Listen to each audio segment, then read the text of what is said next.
Okay, so it is time to take in a WandaVision. But first, I need to make sure and write my notes for this show. Let's see, I need some... Ah! My pen. I have a pen. If I'm going to take notes, I'm going to need a book. My trusty black book. Now, let's take some notes about WandaVision. Oh, this is gonna be a gas!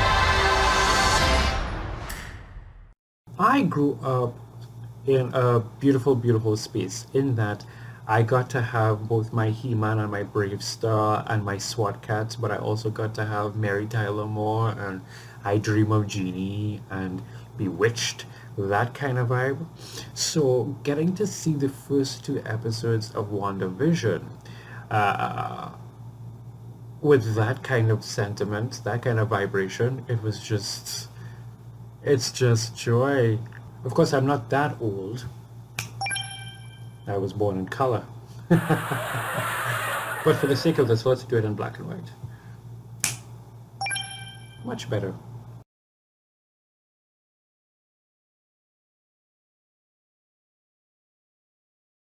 You know what WandaVision is for me? WandaVision is what I really want out of the MCU. Anybody who knows me knows that there is one major gripe that I have coming out of the MCU, and that is the formula is good, but it feels too formulaic.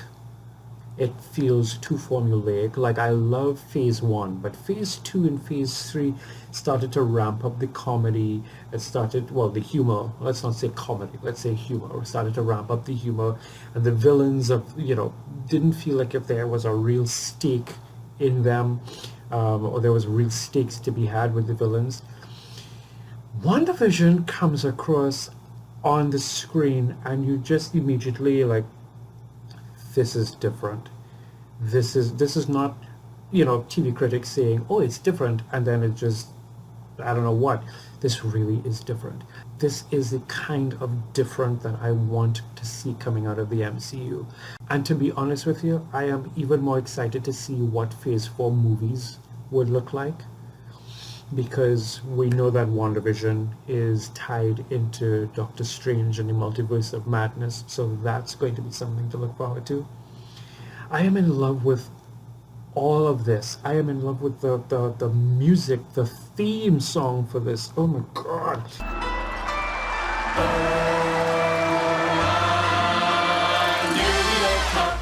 Just moved to town, a regular husband and wife. So episode 1, you dive in and you get this theme song. You get that quirkiness of a 50s show, especially where magic is involved. There are things that happen right in the opening credits that you look at and you see, oh, this is interesting. There's a scene that is in one of the trailers, one of the clips, where they're looking at a special date and they're trying to figure out what that special date is. I have already started to go down the rabbit hole and try to figure out which comic does this mean, and Avengers 23, what is that about? And what episode of Vision, sorry, what issue of Vision is 23 about? The aspect ratio. I never thought I would get so excited to see the aspect ratio of a TV show change. Oh my god. It is so good. It is so good. It is different from everything that the MCU has done, even Agents of S.H.I.E.L.D., which I feel Agents of S.H.I.E.L.D. tends to not get the recognition and justice it deserves. That show doesn't get enough credit. That show did some beautiful things. It explained some really good things. It handled the Inhumans better than the Inhumans TV show. And let's not forget that that was supposed to be a thing, the Inhumans.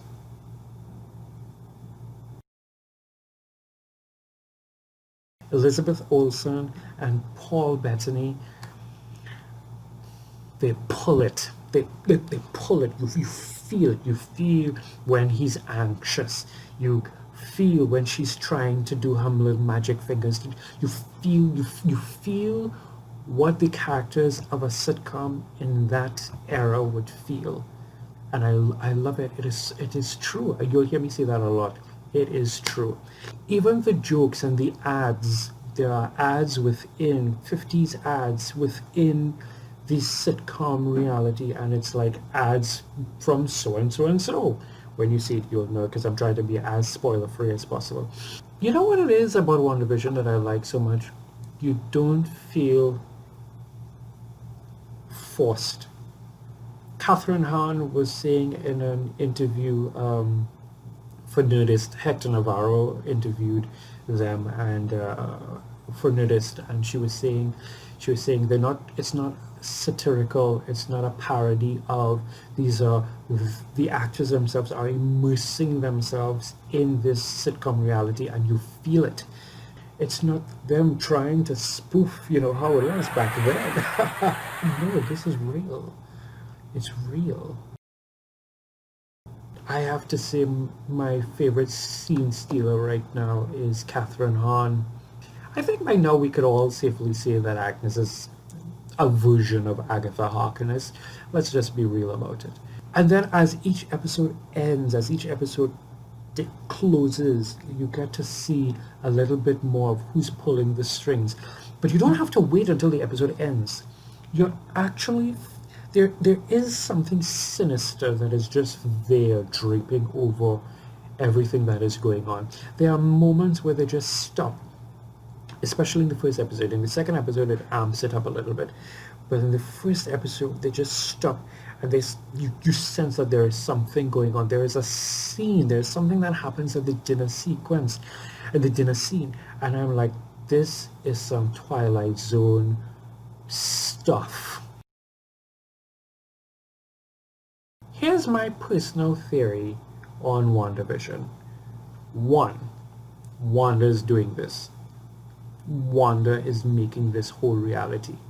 It's not somebody doing it to her. This is not Mephisto playing up.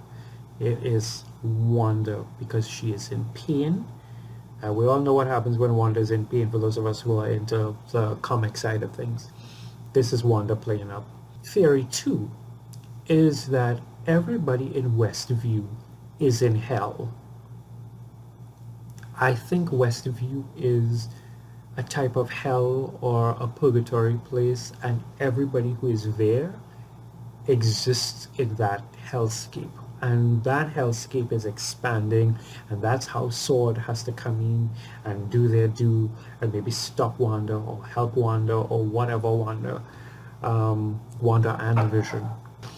So those are my initial thoughts. I was going to do it like an after show, but that will require a deep dive, and I don't know if I want to do it alone.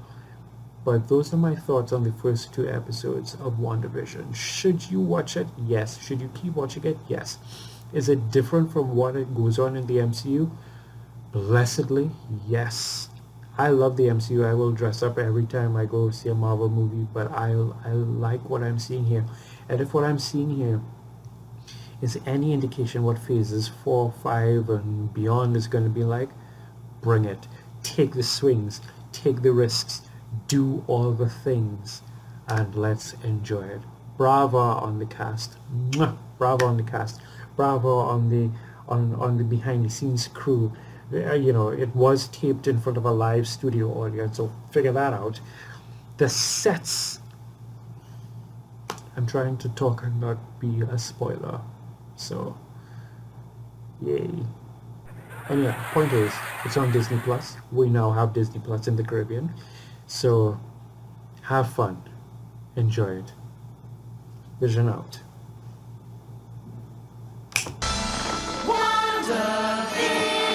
Oh, this is gonna be a gas!